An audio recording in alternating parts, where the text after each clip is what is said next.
Kembali bersama kami dalam Selamat Pagi Malaysia dan setelah musibah banjir yang melanda kawasan Pantai Timur di Semenanjung baru-baru ini, Menteri Komunikasi dan Multimedia sendiri, Datuk Seri Ahmad Syabri Sheikh telah pun mewawarkan agar satu tinjauan dilakukan supaya perlindungan insurans dapat diberikan kepada mangsa-mangsa banjir.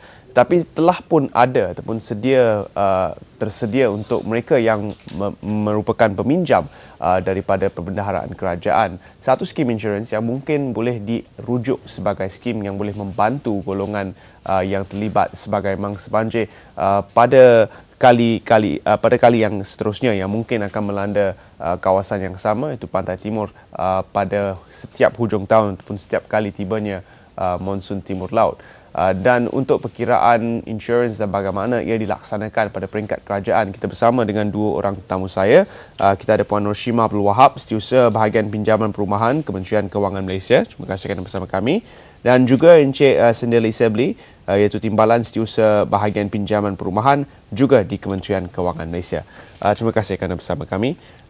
Kita mulakan dengan bertanya tentang skim yang sedia ada ini yang telah pun termaktub sebagai sebahagian daripada pinjaman yang diberikan kepada kaki tangan kerajaan.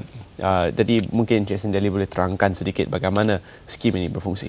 Ya, Encik Terence, kita mempunyai kurang lebih 800,000 peminjam di bahagian pinjaman perumahan pemeraan dan semua pinjaman mereka dilindungi oleh insurans. Dan iaitu insurans yang melindungi mereka adalah insurans garis janji, iaitu insurans nyawa, dan juga insurans rumah kediaman, iaitu insurans khusus yang untuk melindungi kerosakan disebabkan oleh bencana. Dan bencana yang dilindungi oleh insurans ini termasuklah bencana seperti banjir, kebakaran, bencana yang disebabkan oleh gempa bumi, oleh ibu taufan dan sebagainya. Dan untuk tuntutan khusus untuk insurans kediaman, tuntutan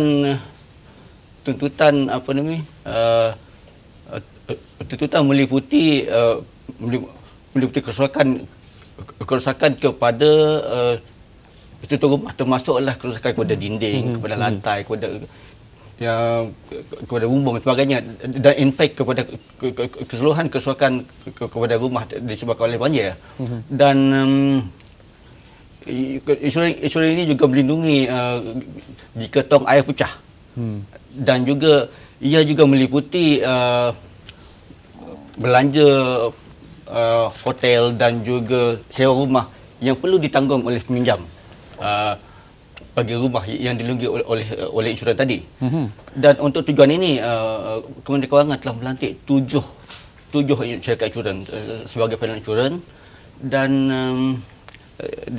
ketujuh insurans syarikat insurans terkabul ini termasuk iaitu insurans Etika Insurans, Etika Takaful, Takaful Malaysia, Takaful Ikhlas, Prudential BSN Takaful, HSBC Amanah Takaful, dan Sun Life Malaysia. Dan peminjam adalah bebas untuk memilih mana-mana insurans yang mereka mahu semasa mereka membuat pinjaman.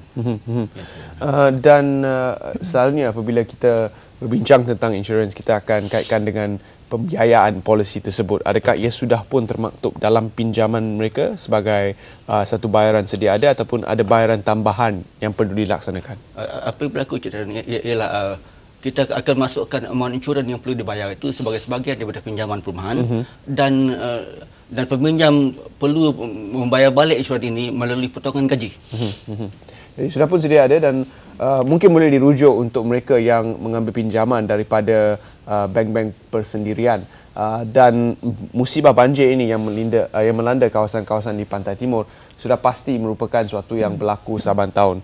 Bagaimana prosedur untuk mengambil kira ganti rugi daripada syarikat insurans? Terlebih dahulu mungkin saya juga ingin menzahirkan perasaan simpatilah kepada mangsa-mangsa banjir di Kelantan, Terengganu dan negeri-negeri lain. Sebenarnya kaedah untuk membuat tuntutan insurans ini sangat mudah.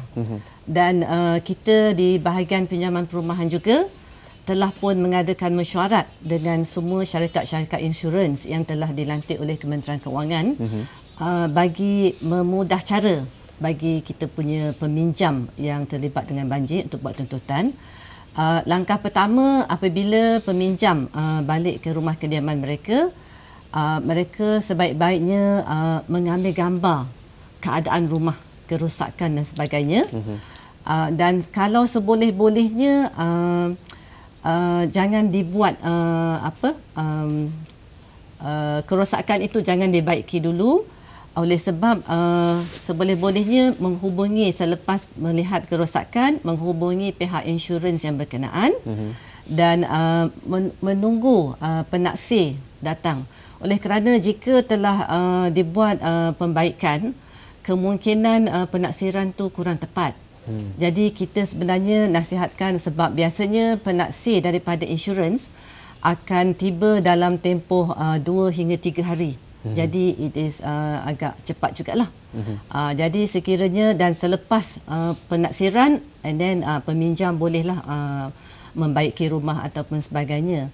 Dan biasanya mungkin oleh kerana kebanyakan peminjam kita mungkin keadaan banjir yang agak teruk, mungkin trauma, mungkin tak kesempatan untuk membuat tuntutan insurans.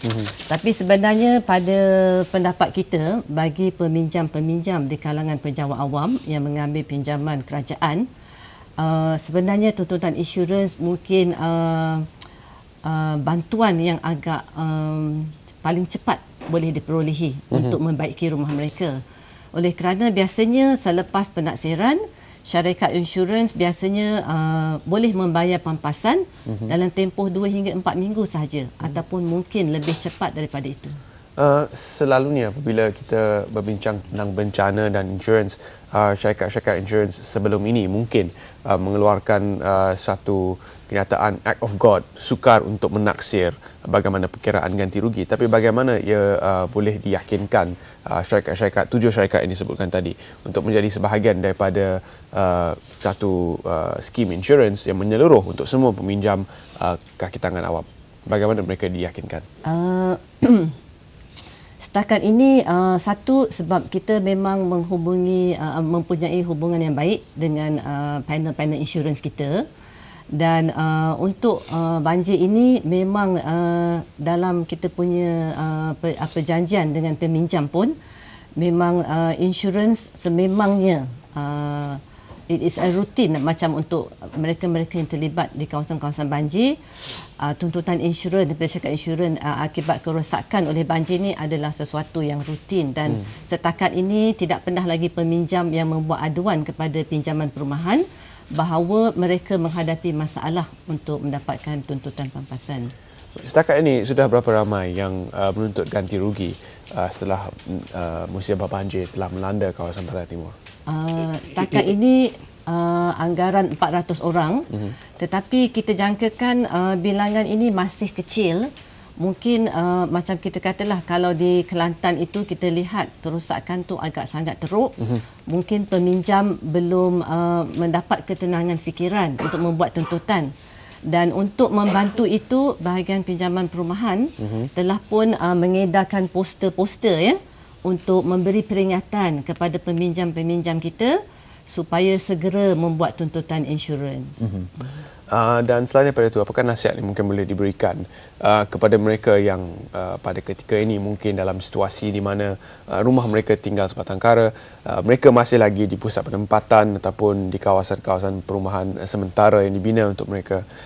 Apakah nasihat kepada mereka ini yang mungkin dari segi keperluan harian pun tidak terjawab lagi, dan mereka hanya mempunyai beberapa barang keperluan sahaja? Mereka mungkin juga tidak mempunyai IC ataupun kad pengenalan. Jadi bagaimana untuk mereka ini melaksanakan tuntutan ganti rugi insurans? Okey, sebenarnya kita telah pun menyediakan hotline bagi peminjam-peminjam yang telah hilang dokumen ataupun tidak ingat nombor pinjaman dan sebagainya. Mereka boleh menghubungi hotline di bahagian pinjaman perumahan. Kita telah pun memaklumkan dalam website dan juga dalam poster-poster yang telah diedarkan. dan bahagian pinjaman perumahan akan membantu untuk menyemak rekod, jadi supaya memudahkan mereka terus menghubungi, memberi nombor polisi, dan syarikat insurans akan dapat mengambil tindakan dengan segera. Encik sendiri, adakah ada sebarang bantuan yang diberikan daripada Jabatan Perbendaharaan sendiri kepada mereka ini dalam melaksanakan tuntutan ganti rugi itu ataupun dalam memfailkan tuntutan ganti rugi? Ialah seperti yang telah diperkatakan sebelum ini. Itulah memang kita mempunyai segala bantuan yang diperlukan oleh peminjam kita, termasuklah memaparkan website dan kita punya talian hotline kita. Dan kita akan sentiasa berhubung dengan pihak insurans untuk memberi segala bantuan yang diperlukan oleh peminjam kita. Pada kali ini mungkin ganti ruginya agak besar disebabkan skala banjir yang agak meluas, terutama sekali di Kelantan. Jadi adakah pada tahun-tahun yang akan datang mungkin nilai polisi itu akan bertambah ataupun amount yang perlu dibayar meningkat, Puan Noshima? Dia sebenarnya nilai premium tuntutan pampasan itu adalah bergantung kepada nilai premium telah dibayar kepada pihak insurans. Dan kita memang menasihatkan bagi peminjam-peminjam yang memang mempunyai rumah kediaman di kawasan yang kerap dilanda banjir, sebenarnya sekiranya mereka telah menuntut pampasan maksima daripada premium yang dibayar, kita nasihatkan mereka supaya sebenarnya memperbaharui polisi mereka. Oleh kerana tuntutan itu adalah terhad kepada polisi yang telah disediakan. Jadi sebenarnya kita memang dalam perkeliling kita kepada penjawat awam, kita memang menasihatkan supaya sekiranya tuntutan pampasan telah diberi secara maksima, saya jangka mungkin di Kelantan ada peminjam-peminjam yang mungkin telah mendapat pampasan yang maksima, mungkin sekiranya keseluruhan rumah, sebab lazimnya tuntutan pampasan ini bertujuan untuk membantu peminjam membaiki rumah, ataupun sekiranya keseluruhan rumah telah ranap untuk membina semula rumah. Jadi kemungkinan ada peminjam yang akan mendapat maksimum pampasan itu memang ada. Jadi kita nasihatkan mereka perlu memperbaharui ataupun membeli polisi baru supaya sekiranya berlaku lagi banjir, mereka masih layak untuk mendapat tuntutan pampasan. Encik sendiri, Puan Noshima, apakah maklum balas yang diterima daripada syarikat-syarikat insurans? Kerana pada tahun ini skala yang begitu besar mungkin tidak terbayang oleh mereka dan mungkin tidak diambil kira dalam memfaktorkan premium yang perlu dibayar. Apakah maklum balas yang diterima daripada mereka berkaitan dengan tahun-tahun yang akan datang ini? Adakah mereka masih lagi akan menjadi sebahagian daripada anggota panel? Adakah cara-cara untuk membuat tuntutan masih sama? Sebenarnya mereka akan tetap menjadi panel kita dan mereka perjanjian kita dengan pihak insurans, mereka bersedia untuk membantu peminjam dan membantu kita supaya apabila tuntutan yang dibuat oleh peminjam ini dipenuhi sepenuhnya. Dan seterusnya, apa yang disarankan oleh Datuk Seri Ahmad Shah Birik agar satu model insurans dikenal pasti untuk membantu bukan sahaja peminjam kaki tangan awam tapi juga keseluruhan rakyat Kelantan, Terengganu, Pahang di kawasan-kawasan yang terlibat dengan banjir.